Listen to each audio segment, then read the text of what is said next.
তোমরা যারা আগের ভিডিওটা দেখেছো যে তোমরা কিভাবে তোমাদের ল্যাপটপে HEVC ভিডিও এক্সটেনশন ইনস্টল করতে পারবে, আজকের ভিডিওতে আমি তোমাদেরকে বলবো যে তোমরা কিভাবে এই ভিডিও এক্সটেনশনটাকে রিমুভ করতে পারবে। আর তোমরা যারা আগের ভিডিওটা দেখোনি কিভাবে ইনস্টল করতে হয়, তারা উপরে আই বাটনে ক্লিক করে ভিডিওটা দেখে নিতে পারো। হ্যালো, আমি সায়ন্তন আর তোমরা দেখছো বাকরি টেক ইউটিউব চ্যানেল।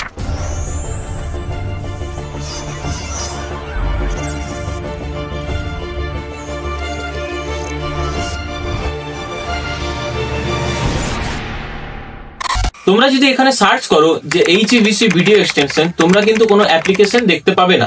এখন তোমরা যদি সেটিংসে যে অ্যাপসে যে যদি HEVC ভিডিও এক্সটেনশন সার্চ করো, সেখানেও কিন্তু তোমরা কোনো অ্যাপ্লিকেশন দেখতে পাবে না। তো এই এক্সটেনশনটা রিমুভ করার জন্য তোমরা ভিডিওটা শেষ পর্যন্ত দেখো, আমি স্টেপ বাই স্টেপ পুরো ডিটেলসে বলে দিচ্ছি কিভাবে তোমরা রিমুভ করতে পারবে। প্রথমে আমাদেরকে কি করতে হবে? প্রথমে আমাদেরকে সার্চ করতে হবে পাওয়ার সেল, এটা রান অ্যাজ অ্যাডমিনিস্ট্রেটর করতে হবে।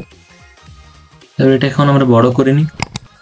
এখানে আমাদেরকে টাইপ করতে হবে গেট অ্যাপেক্স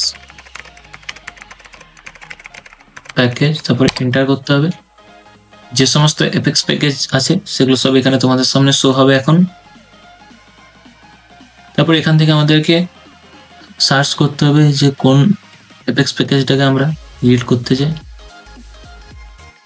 মাইক্রোসফটের যেটা ভিডিও এক্সটেনশন আছে আর কি, HEVC ভিডিও এক্সটেনশন, সেটা এই যে আমরা পেয়ে গেছি।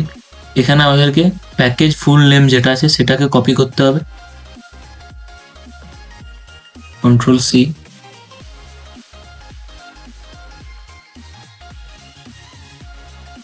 এরপর এখানে টাইপ করতে হবে রিমুভ এ অ্যাপেক্স প্যাকেজ, স্পেস দিয়ে Ctrl+V, তারপরে এন্টার করতে হবে।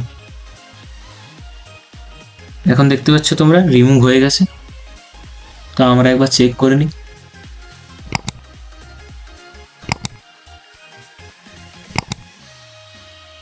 এই যে বন্ধুরা দেখতে পাচ্ছ এখানে ইনস্টল এসছে।